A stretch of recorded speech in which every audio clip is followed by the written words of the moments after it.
যুদ্ধে অতিষ্ঠ হয়ে পড়েছে খোদ ইসরায়েলিরাও। কারণ অন্য দেশে চালানো আগ্রাসনের জেরে পাল্টা আক্রমণে ক্ষয়ক্ষতি ও হতাহতের শিকার হচ্ছে তারাও। তাই ইরানের বিরুদ্ধে মার্কিন ইসরায়েলের যুদ্ধের প্রতিবাদে বিক্ষোভে উত্তাল গোটা ইসরায়েল। তেল আবিব থেকে জেরুজালেম সহ সবখানেই স্লোগানে স্লোগানে যুদ্ধবন্ধের দাবি জানিয়েছেন ইসরায়েলিরা। হাজার হাজার ইসরায়েলির বিক্ষোভ দমনে ধরপাকড় ও দমনপীড়ন চালাতে দেখা গেছে নেতানিয়াহু প্রশাসনকে। এই অবস্থায় যুদ্ধবন্ধের দাবির পাশাপাশি নেতানিয়াহু সরকারের বিরুদ্ধেও ক্ষোভে ফুঁসে উঠেছে ইসরায়েলবাসী। ডাক এসেছে নেতানিয়াহুকে ক্ষমতাচ্যুত করার, জানিয়েছে মার্কিন ইসরায়েলি হামলা বন্ধের জোর দাবিও।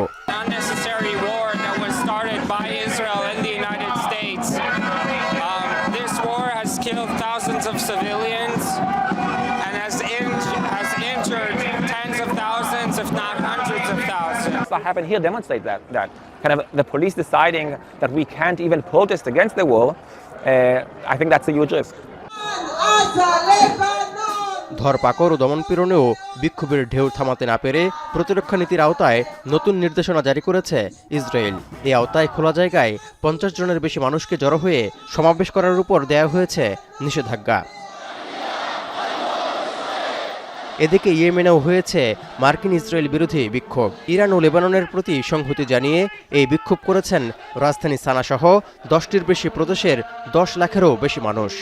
تضامن وصمود مع إيران الإسلامية إيران المنتصرة على كل قوى الشر. القيادة الإيرانية والحرس الثوري الإيراني الذي يواجه أعتى طغاة الأرض أمريكا وإسرائيل ونحن معهم ومع حزب الله. ইরানের বিরুদ্ধে মার্কিন ইসরায়েলি যুদ্ধের প্রতিবাদে গ্রিসের রাজধানী এথেন্সেও বিক্ষোভ করেছেন বহু মানুষ। দেশটির বামপন্থী দলগুলোর আহ্বানে এথেন্সে থাকা মার্কিন দূতাবাসের সামনে হয়েছে এই বিক্ষোভ। হাতে দেখা গেছে ফিলিস্তিন, ইরান ও ভেনেজুয়েলার পতাকা। বিক্ষোভকারীরা জোর দাবি তুলেছেন যুদ্ধবন্ধের। তৌহিদুর রহমান, এখন বিশ্ব।